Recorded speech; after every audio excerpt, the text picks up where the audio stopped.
Knowledge is power, but what if you can't read?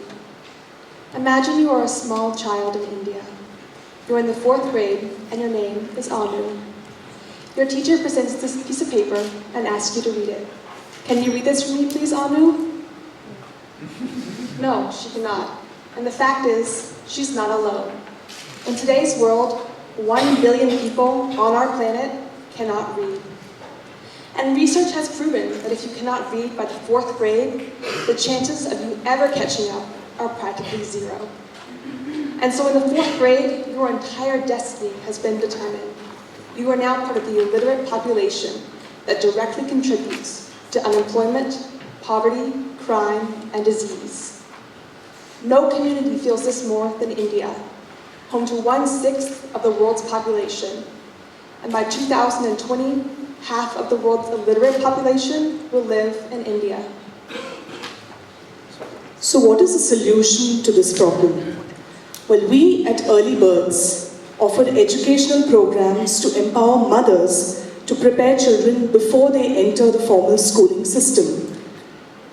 And this really originates from all the research that says that the payoff on education decreases with time. So the best time to invest in children is in the early years, from ages 0 to 5. And education doesn't begin in school. It actually begins on the mother's knee at age 0. It begins when the mother sits with the child, talks to the child, plays with the child. And this might seem like a very simple solution because it said that talking and playing with your child for 15 minutes a day makes a difference and has a huge impact on the educational achievement of a child later on in life. And this is not even dependent on the literacy of the mother.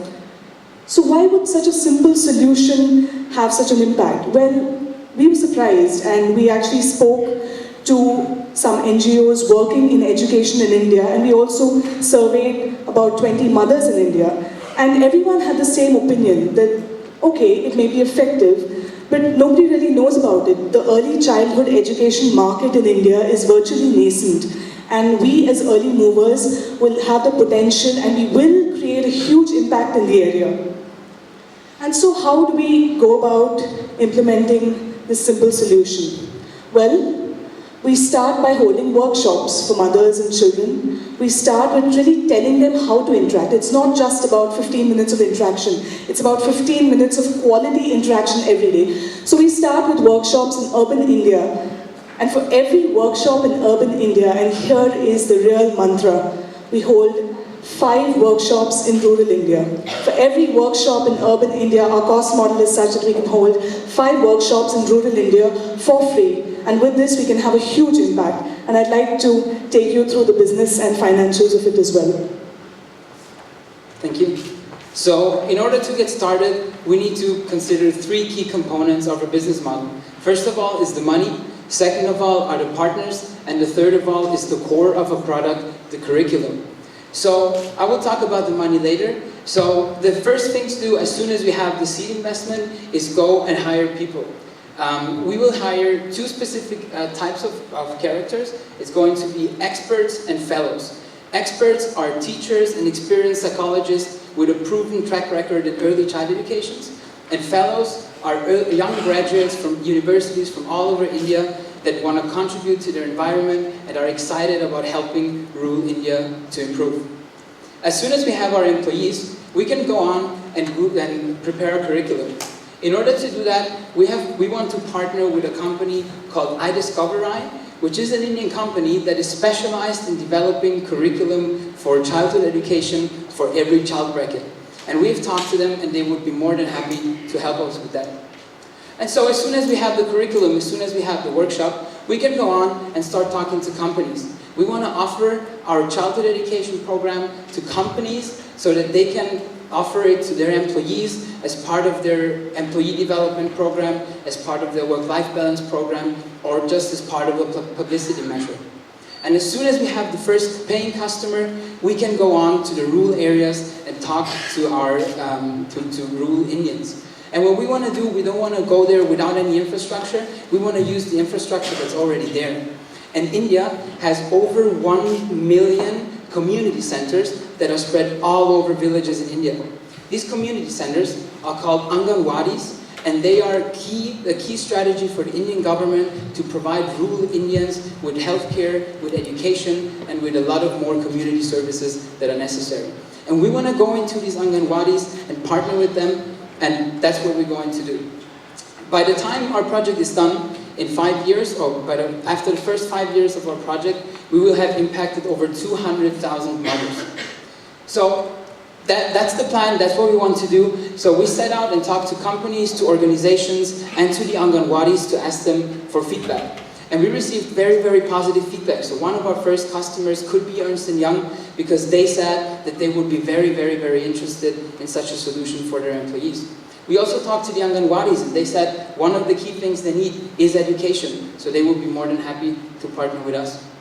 So we have a market, we have a demand, so we have a self-sustaining business. And actually, our business only requires $50,000 of seed funding plus $100,000 that we're going to get with short-term loans. And we have a break-even after 2 years. We'll be debt-free after 4 years. And after 5 years, we will already have a profit of $900,000. So, to sum it all up, we want to create an environment where mothers can teach their children, where mothers can play with their children, can talk with their children, and can interact with their children. And we believe that this will create a huge societal impact, leading to less unemployment, more better paid job, less expenses for healthcare, and a better society. And in total, we've calculated a wealth creation of $1.6 billion. So $1.6 billion of wealth in the community. What does that mean? That means that because of early birds, 250,000 children in India will now be able to read. It means that because of early birds, the next time Anu's teacher presents this piece of paper, she'll be able to say, "My name is Anu." So let's create literacy in India today. Early birds will read the words.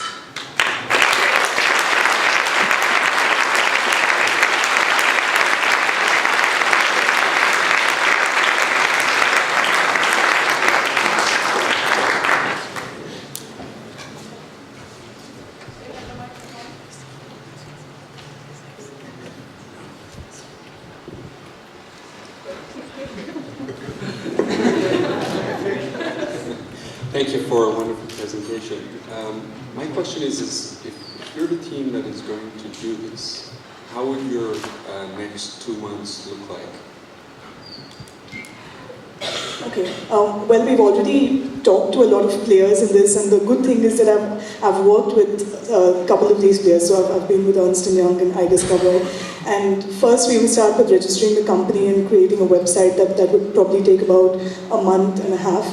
And then we will start working with iDiscovery, and they've already given us a very positive response. We will start with working the curriculum. We will also look into possibly hiring psychologists, and we'll look at creating this fellowship program that we want, wherein graduates are motivated to come into rural India and work. So we already have potential partners. We can partner with the University of Pune in India, and we've spoken to people across the chain. So now I guess we need the seed fund to get us started. One piece of information I would like to share, that it takes around 29 days to start a business in India, to cover all the legalities issues, tax issues and everything. So as soon as we get the seed funding, we will be able to launch our first workshop within 60 days.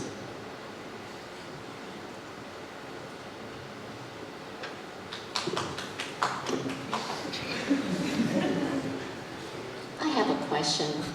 Is early childhood education only problem in India, or is it related to other countries? Well, the reports of UNESCO has shown that half of the world's illiterate population live in India, Pakistan, Bangladesh and China. So I think India is a really good place to start, and Bangladesh and Pakistan are near, so we really have a lot of potential. And I think it's not just about the developing countries, it's also about the developed countries, because there are a lot of children, there are a lot of mothers who don't have maybe these quality 15 minutes in their day, and I think this is the that we start in India, but it could be developed and implemented everywhere in the world. And the good thing about the business is that at this age, children all across the world are intuitively the same. So if we tailor a workshop in India, it's not that much of a problem because ultimately children everywhere are learning the same. So it's a very, very highly scalable model. Just that in India, it's a very nascent market, so it's an excellent place to start.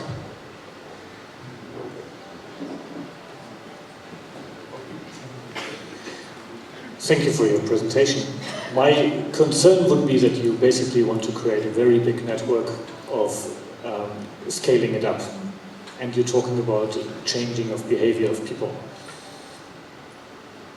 Have you made some preparations for that? Because to my knowledge, that is mostly the most difficult thing. That you, like the others, have a lot of technology involved. And it's easy to program something and the computer's doing it, but people don't. That's the problem. So one thing would you prefer me to address it for urban India first or rural India? How would you prefer it? Okay, well, in urban India we've already spoken to companies and it's a very niche, very small market that's growing rapidly, and I think that we will make a good entry, and urban India is a very aware place and a very global place. And in rural India, we've already spoken to 6 Anganwadis, that is the community centers. And what the Anganwadi workers say is they have a resistance to government programs because the governments just come and give them lectures. So we're not trying to do that. We will also aim at creating and identifying potential nodes in the community who the community can rally around later. And the acceptance level will be much higher if we go through these Anganwadis and through these women's centers because there are already existing modules in the community around which we can work. So I hope that answers your question. And you're right, changing behavior of people is like the most difficult you can start with, but we were thinking about implementing mobile services, devices, whatever, and we came to the point where we realized this won't have such a big impact, and going there, getting it from the bottom up and not top down, so it's difficult, but we thought this would be the best thing with the highest impact. So why do the existing community centers do not offer such a service? So according to the UNICEF and the Government of India, when these Anganwadis and community centers started, it was mainly focused on nutrition. And the focus never really came to the radar of education. That being said, the Anganwadi workers are very, very receptive to any new projects that happen. I mean, it's not like they're reluctant workers over there. They're very, very powerful people in the community, and they're very, very active. So it hasn't been started because I suppose the government at the point of inception didn't say that, oh, we're going to focus on nutrition and education. They said we're going to focus on nutrition. So when the mission statement reads that way, it's difficult to, of course, permeate it to the bottom levels. So, yeah. And also the traditional view is that the education starts at the age of 5 once they enter into the pre-existing education system. And there's new research coming out that early childhood education is much more important. And so by focusing not just on the nutrition of the child at that age, but also on fostering their education that early, it's a huge market for us.